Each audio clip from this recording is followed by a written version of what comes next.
Anora is the brand new movie that just hit theaters. It came off of winning the big award at the Cannes Film Festival. The film is written and directed by Sean Baker, whose last two films, including one, was an awards film. Red Rocket was his last film in 2021, and then in 2017, he directed The Florida Project. This movie stars Mikey Matheson as Annie, or she also goes by Anora. She is a female escort who is struggling to make money until she gets hired for her escort duties by a Russian son, a Russian billionaire son, played by Mark Eidelstein, who plays the character of Ivan. But after working together for many weeks, he hires her for 1 week to be his girlfriend. But then they turn out in Vegas. He tells her that in order to stay away from his parents and to stay in America permanently, he wants to marry an American. So he actually marries Annie, but his parents are not too happy about that, and they send people to bring him back to Russia or to bring him back to Vegas in order to get this marriage divorced. The film is 2 hours and 19 minutes, and is definitely rated R. Welcome back to a brand new review here at Max Talks Movies. I'm Max Stinenberg. If you're new to the channel, please hit that subscribe button and ring that bell for notifications. I do movie and TV show reviews, movie franchise rankings, out-of-theater reactions, and every Tuesday I do a box office show. If you like any one of those things, subscribe and ring that bell. Comment down below. What are your thoughts on Anora? First of all, have you seen it? Do you think this is a heavy awards front runner? What award do you want to see the movie nominated for? If you have not seen it, tell me, are you going to wait to see if this movie gets many nominations in order to check it out, or are you going to get ahead of it and see it now? Also, please like the video. So I am a big Oscars person. I follow the entire season, starting from the early festivals to now, and then as we get into the actual award season themselves. So Anora was one that was probably number one on my bucket list for this award season. It won the Palme d'Or at the Cannes Film Festival, which is the highest award you can get at that very prestigious film festival. Usually, if you win multiple awards there, you are set up for a good award season. And all these Oscar predictors have this movie predicted to be nominated for multiple major Oscars. So I was excited to check it out. And what I'm going to say is that I absolutely love this movie. And this is easily in my top 10. It will be in my top 10 for the entire year. I love this film. Let's start first.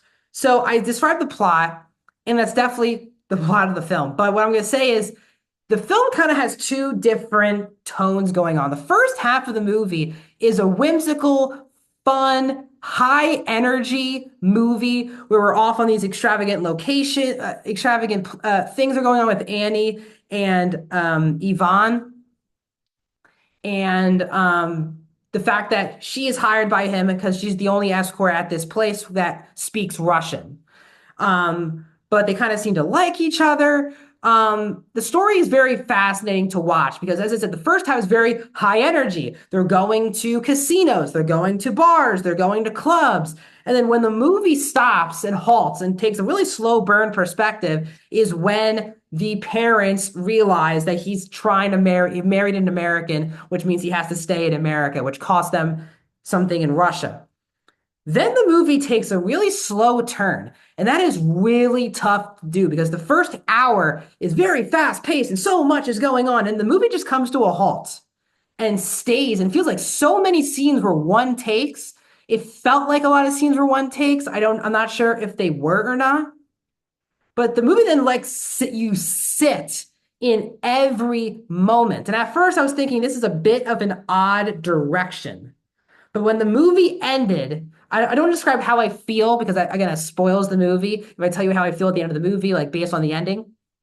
But it gives you a completely different perspective on the movie when you sit in what happens with these characters, especially the lead character who I wanted to just talk about now, which is Annie, played by Mikey Madison. This, for me, is the performance of the year. Male or female, this has been my favorite performance that I've seen in a movie this year because it's a true tour de force, as I said in my out-of-theater reaction for the movie, because as I said in my out-of-theater reaction, she has a lot going on. That she's this escort, she's trying to please a client, but also having feelings and trying to take the marriage itself seriously. But because she has to act a certain way, she does a really good job of you understand why in moments from a body language perspective. Like what I'm trying to say is, sorry, you feel her emotions. Even when she's smiling or feeling like she's having a good time, you can tell underneath all of that something is off. And that's all through the performance. Because there are times where, again, has to act like a boss sometimes around other people and not afraid and a total badass, while inside has to restrain so many emotions throughout the whole movie. And there's so few times where she gets to let out how she's truly feeling. And that's a really tough performance because if you don't see that, if you can't tell on screen that she has some relief that she is not letting out, that's a really hard, underrated performance that won't be talked about, but that is why this is such a special performance. I've seen her in Scream and Once Upon a Time in Hollywood, and I'll tell you what, she was very good in those movies. Did not think I would be talking about her being the best performance I've seen all year, and she is by far. This is an excellent performance, someone that you do find yourself caring about. The movie obviously throws you in putting you in her shoes as she's learning about going from a poor situation to the most upscale, wealthy situation, and then just being thrown into a situation that she doesn't know anything about, that she's gotten into. And as the audience, we don't even know what she's getting into. And that makes it a really compelling experience. There are a lot of really good performances in this movie as well. Toros, who's played by Karen Karagulian. I'm sorry if I said his name wrong. He plays the head of security for this family that Yvonne is in, who's trying to get after him. Really excellent performance, who brings a lot of also comedy that I really enjoyed in the movie.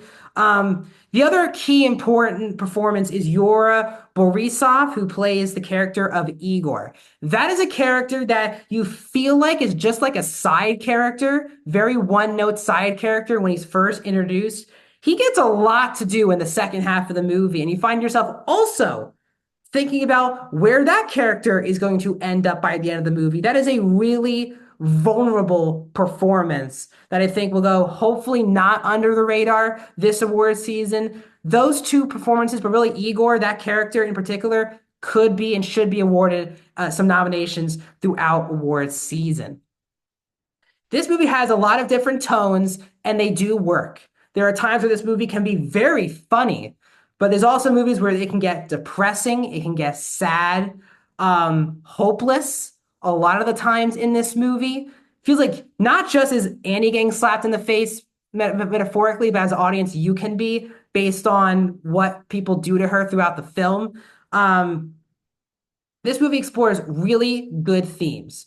Obviously, this movie explores class. You're talking about the ultra rich person marrying the very low class person as pertains to class systems, and the idea of both classes having no idea how to really interact in a meaningful way with someone from the other class. Like the wealthy person taking so many things for granted that Annie is not taking for granted, but also the fact that she isn't afraid of anyone.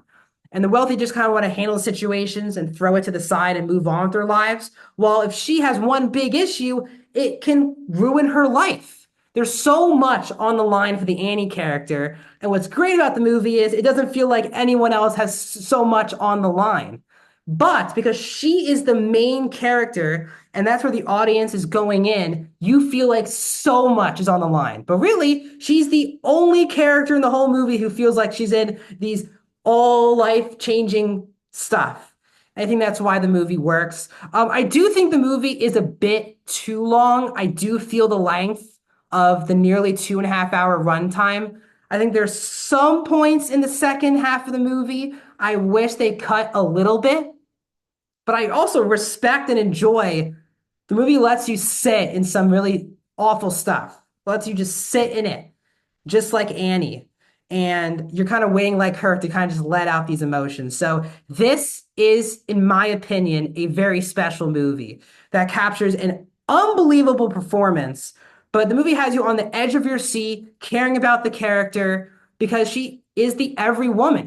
Not every woman, I mean, she's the everyday person who is thrown into such luxury and wealth and then doesn't know what she's getting into. And the fact that the way sometimes the wealthy treat the poor, and what's on the line for someone in her situation. So, a very awesome movie. I am going to be rooting for this movie a lot throughout awards season. I'm highly recommending you guys check this one out. I'm going to give Anora a 4.5 out of 5. I'm going to go, yes, 94% for Anora. One of the best movies of 2024. What are your thoughts on Anora? Let me know in the comment section down below. Like the video, subscribe, and I'll see you guys in the next video.